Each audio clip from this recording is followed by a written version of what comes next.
Now Jethro, the priest of Midian and father-in-law of Moses, heard of everything God had done for Moses and for his people Israel, and how the Lord had brought Israel out of Egypt.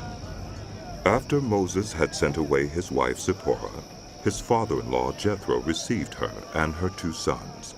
One son was named Gershom, for Moses said, I have become a foreigner in a foreign land.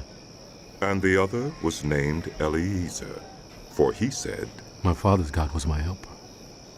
He saved me from the sword of Pharaoh. Jethro, Moses' father-in-law, together with Moses' sons and wife, came to him in the wilderness, where he was camped near the mountain of God. Jethro had sent word to him. I, your father-in-law Jethro, am coming to you with your wife and her 2 sons. So Moses went out to meet his father-in-law and bowed down and kissed him. They greeted each other and then went into the tent. Moses told his father-in-law about everything the Lord had done to Pharaoh and the Egyptians for Israel's sake, and about all the hardships they had met along the way, and how the Lord had saved them. Jethro was delighted to hear about all the good things the Lord had done for Israel in rescuing them from the hand of the Egyptians. He said, Praise be to the Lord, who rescued you from the hand of the Egyptians and of Pharaoh, and who rescued the people from the hand of the Egyptians. Now I know that the Lord is greater than all other gods, for he did this to those who had treated Israel arrogantly. Then Jethro, Moses' father-in-law, brought a burnt offering and other sacrifices to God. And Aaron came with all the elders of Israel to eat bread with Moses' father-in-law in the presence of God. The next day Moses took his seat to serve as judge for the people, and they stood around him from morning till evening. When his father-in-law saw all that Moses was doing for the people, he said, What is this you are doing for the people?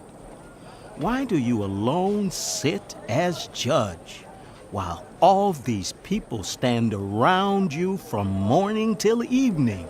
Moses answered him, Because the people come to me to seek God's will. Whenever they have a dispute, it is brought to me, and I decide between the parties and inform them of God's decrees and instructions.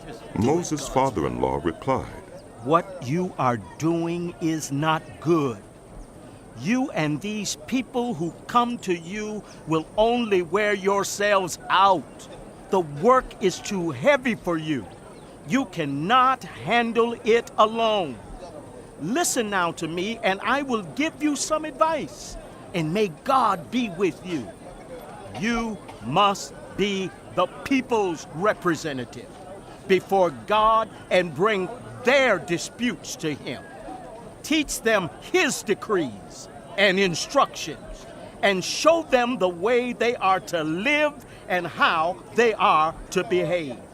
But select capable men from all the people, men who fear God, trustworthy men who hate dishonest gain, and appoint them as officials over thousands, hundreds, 50s, and 10s. Have them serve as judges for the people at all times, but have them bring every difficult case to you. The simple cases they can decide themselves.